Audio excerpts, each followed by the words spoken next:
أعوذ بالله من الشيطان الرجيم بسم الله الرحمن الرحيم اللهم عجل لوليك الفرج.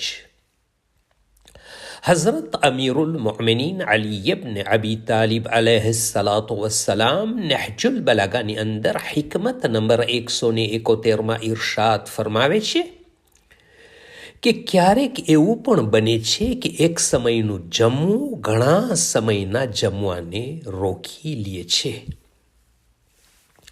ઇમામ અલી અલૈહિસ્સલામ મુબારક કલામમાં લોકોની હાલતને બયાન ફરમાવે છે કે અમુક લોકો એટલું જમી લે છે કે પછી તેનું જમવાનું જ બંધ થઈ જાય યા ઓછું થઈ જાય છે, કેમ કે તેના પછી તેને એવી બીમારી લાગુ પડે છે કે જેના પછી ડૉક્ટર તે વસ્તુ ખાવાની મનાઈ પાડે છે અને પછી જમવાનો સમય જ નથી આવતો. કોઈ પણ વસ્તુ હદથી વધારે નુકસાનકારક હોય છે, ભલે પછી તે જમવામાં હોય કે પછી બીજી વસ્તુઓમાં. દરેક વસ્તુમાં મધ્યમ રસ્તો સૌથી વધારે સારો હોય છે. ઇમામ અલી અલૈહિસ્સલામ આ હિકમતમાં અરબની એક કહેવત બયાન કરે છે અને આ ત્યારે બોલાય છે જ્યારે કોઈ એકદમ ઇફરાત યાને હદથી વધી જાય છે.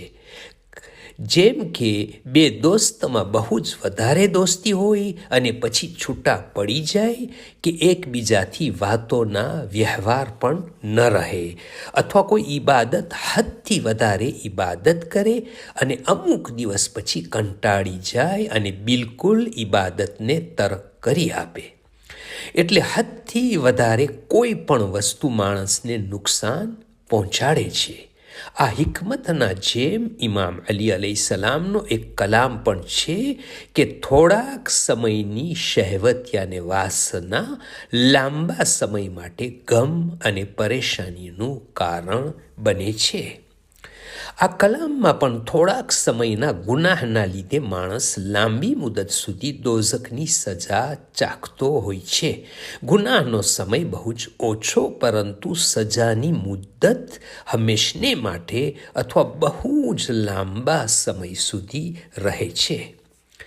આ કલામથી એ જાણવા મળે છે કે માણસને એવું કામ ન કરવું જોઈએ કે થોડા સમયની લજ્જત હંમેશાને માટે માણસને તે વસ્તુથી દૂર કરી નાખે.